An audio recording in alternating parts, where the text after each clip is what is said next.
Time for more from day 3 of Rock on the Range 2018. I'm Lou Brutus. My next guests are not only musically superior, they are morally superior to everybody else here this entire 3-day weekend because they are from the greatest place on earth, New Jersey. Wills and Justin from Toothgrinder are my guests. Nice to see you. You guys, you're based in Asbury Park. You're from Belmar, which is right on the Jersey Shore, which is not like that stupid fucking TV show. It really is one of the great places on earth. You're to be specific, from Belmar, which is a great beach community. Tell me about, music aside, just growing up there. I mean, we're very lucky to be where we're from. In New Jersey, we're like center of Jersey, right on the coast. So we have New York, Philadelphia, Connecticut, Boston, Baltimore, Delaware. I mean, Jesus, we have so many places as a band to play, as a fan of music, to check music out, to have other bands come into our town, this and that. I feel like we were very lucky growing up where we did. And just being in a beach community, it's really nice. It's super laid back. It gets insane in the summertime because it's a destination, you know? But I love it. I couldn't live anywhere besides the beach. Plus, the surfing is really good right off the Manasquan Inlet. Yeah, so. But you brought up a really good point, because I grew up a little inland from you, if you know where Englishtown is. Absolutely. Manalapan Township. Yeah. Raceway Park, and Warped Tour was there. What's that, say again? Warped Tour was there for a little bit. Oh, hell yeah. Raceway Park. Yep. I saw the Grateful Dead there when I was a kid. Oh, that's awesome. My dad probably did too. Yeah. I'm old, I know, but I've seen all the good bands. Yeah, that's the good stuff. But you brought up a really good point, because my friends growing up, I guess kids, wherever you grow up, they were like, ugh, I hate growing up here. It sucks. It's boring. I'm like, man, you can be in New York in an hour. You can be in Philly in an hour. You can be in Asbury Park in 20 minutes. It's great. There's tons to do, and I would imagine you guys saw tons of bands growing up, because people in the summertime come to play the Jersey Shore. Absolutely. I mean, from the Pony to the Arts Center to small clubs like the Saint, Asbury Lanes. Convention Hall. Yeah, Convention Hall. Yeah. I mean, and even the outdoor festivals, you know, we were little going to them, and now we're part of it. It's crazy. It's an absolute dream come true. So tell me about how long you guys have been together and how you did it and how you started to break out of the area. Yeah. Sorry, what was that? How did you break out of the area? I don't think we ever really did, honestly. I don't know. We played shows at the Saint, a couple shows at the Pony, made some friends. But I mean, the Asbury Park scene isn't really a heavy metal scene. Right now, it's more of like an indie rock and roll scene. So we're still like, I still think we're struggling to like make our way in there and like be part of the team. But we kind of had to venture out ourselves out of Asbury, play North Jersey, South Jersey, Philly, New York. And once we started kind of like taking the responsibility ourselves, setting up our own tours, doing our own thing, that's when we started getting some real recognition. And that's when we met the guys from Spine Farm in New York, and our management we got hooked up with friends of ours in Periphery. So it was kind of like, and I always tell this, or we always tell this to all the metal bands or the heavier bands in our area, like, if you really want to do something, you got to put in the work and take responsibility and go set up the tours yourself and meet people and network and do all that great stuff. You know, that's a really good point, and I think regardless from where an artist is originally from, and maybe it's a little bit more acute because there's been famous scenes from that part of the country for a long, long time. You can get too comfortable if you are part of everybody on the scene. So it almost helped that you guys were outsiders, because it like kicked you out of the nest to get the hell out. You know? Exactly, and it forced us. I think it was a blessing in disguise. Good. Tell me about this tour you did with the guys from Bullet for My Valentine, who are a fantastic band, and even for all the gigs that you guys have done and a lot of the DIY stuff, I'm sure you go in with your eyes open, your ears open, and you soak it up and learn. Want to go? Yeah, it's we've been very fortunate to tour with some incredible bands. I mean, from Bullet for My Valentine, Trivium, Killswitch Engage, Periphery, Between the Buried and Me. Those bums? Yeah, like, come on, who? You know? No, and it's cool. Like he was saying, from day one, you need to take the responsibility of, okay, we're on tour with Killswitch. How did they get there? They're on time. They're super pro. They have everything together. Their band is great. You know, their songs are good. Everything is in line for them. So we kind of saw all these bands, and we're like, okay, well, that's where we want to be. Let's just start doing that. So, and it's been incredible that we've had the opportunity to be on tours like that. Some bands don't get that opportunity. Maybe they get one or two.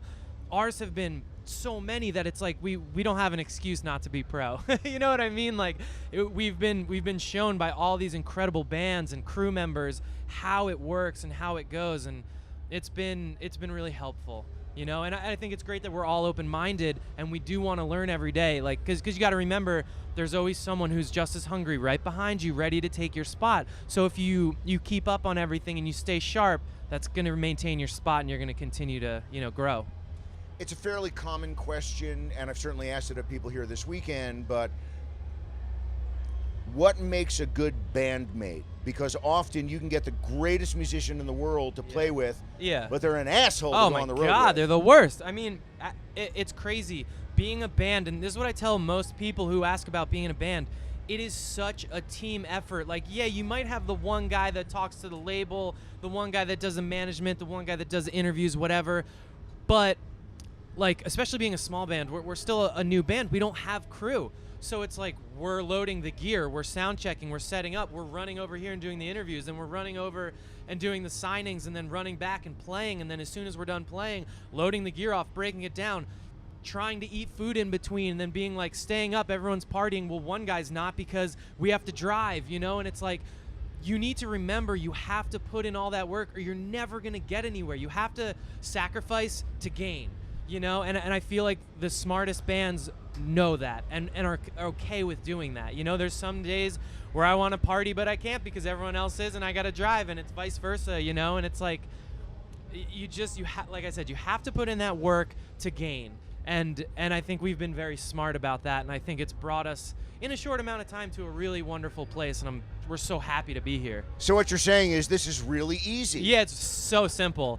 Literally, I wake up whenever and I just roll on and it just happens. I use it all the time. It's one of the great lines from Almost Famous. Everybody thinks it's so glamorous out here. Yeah. Nope. The album's been out since, I believe, November of last year. Yep, November 10th. But if we can go back to where you recorded, who you worked with, and all the nuts and bolts. All right. Yeah. I mean, we've done all of our recording since the EP with the same guy, Taylor Larson. Yeah. He's put out Darkest Hour, Periphery, Veil of Maya. Those bums. Yeah, exactly. But he's become actually a really good friend of ours over the years, and he's not only just our producer, he's our friend, and he only lives, in Maryland, 3 hours away from us. So like we'll even go down sometimes and just hang out. Where in Maryland? Bethesda. Yeah. So right outside of DC, and we've developed a really good relationship. We put out Nocturnal Masquerade with him. That did well. And then our newest record, Phantom Amore, we took a different approach with him. Amore.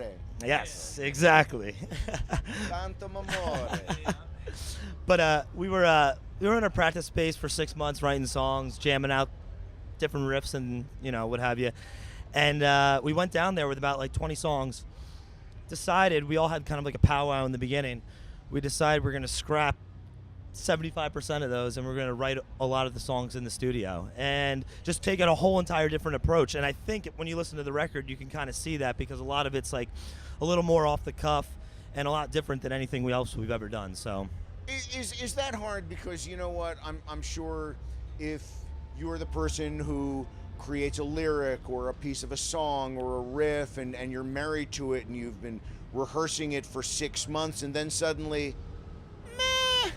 it goes. I mean, you've got to kind of blow up your own ego at times. Well, or make it go away is what I mean. It is hard, but I've learned as the lyricist and the vocalist, I would never have been able to do this on our first EP or our first LP. I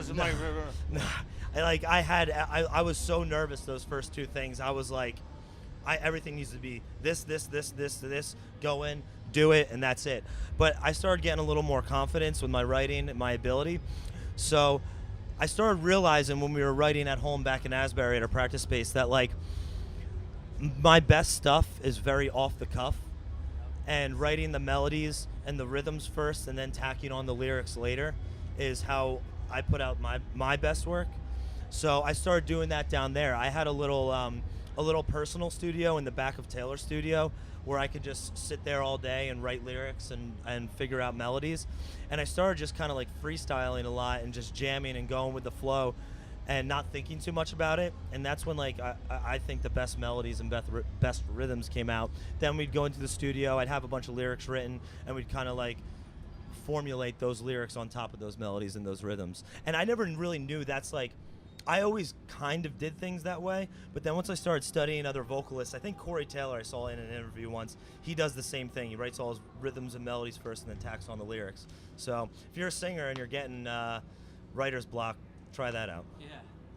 You know, when you mentioned furthering your ability, I would think part of that is, or I'm guessing, when you wrote songs early, you had it in your head and it couldn't be any other way. Yes. And then as you got better, things could become more fluid and you could go with Absolutely. the flow a lot better. And it's all about, I call it, you never want to gain unearned wisdom or unearned confidence, because then you're just going to put out shit.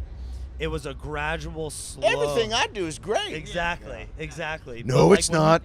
But when you can get real down-to-earth confidence in your writing, that's when things start to happen, and that's when things start to flow. I've known so many people who just think they're the shit, and their first album, they put it out, they think it's the greatest thing known to man, and it's just not. You need to almost hate yourself for a little bit and hate your ability, and then you can find and then eventually you can get there. Well, and again with you guys,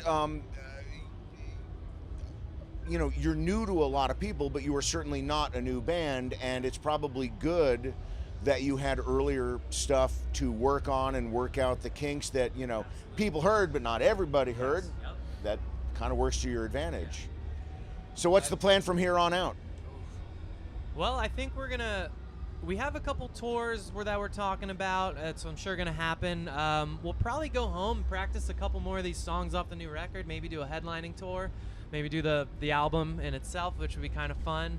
And then always constantly writing songs and developing every possible way we can, whether it's production on stage, in the studio, you know, because this is another thing, seeing the Bullet and Trivium guys, they have a really great stage presence, and their backdrop's great, their lights are great. So now after this tour, we go home back to the drawing board of like, all right, what can we add to the next one? You know? I'll add something Yeah. Also, I don't want to give it away, but we're Give going it away now. Well, Sorry. I'll give it. That's going to be stuck in my head the rest of the day now. We were just listening to the Chili Thanks, Peppers bitch. up there. Yeah, we were Sorry. literally just listening to Sorry. Chili Peppers. But we're actually going into the studio right when we get home to just for fun. We've never done it before, but we're gonna record a cover. I'm not gonna tell you what, but we're gonna do a cover song, and then I think we're gonna try to at least lay down the very, very minimal foundation for the next record this summer. I think this summer we're taking taking it off a little bit, and then hitting the fall hard. And I know we've talked with people, our management, our label, and like we're gonna try to get the ball rolling as early as possible with a new record, just because it was such a clusterfuck. Yeah. I don't know if I'm supposed to, sorry. It was such like a. That's cluster fornicate. Yes. For the last record, trying to like put it out and get everything done in a timely manner. So we want to be ahead of the game on that as well. Well, listen, it was great talking to you. Me too. Thank you. I don't know.